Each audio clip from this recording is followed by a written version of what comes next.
நீ எந்தன் பாதி இதுதானே நீதி உனை விட்டு போக முடியாதம்மா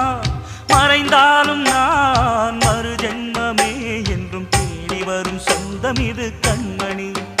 அதை தள்ளிவிட நியாயம் என்ன கண்மணி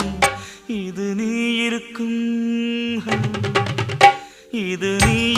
நெஞ்சமடி கண்மணி இன்று யாரடிச்சு வெண்முதடி கண்மணி ஒரு வீடு கட்டி வச்சிருந்தேன் கண்மணி அது வெட்ட வெளியாச்சுதடி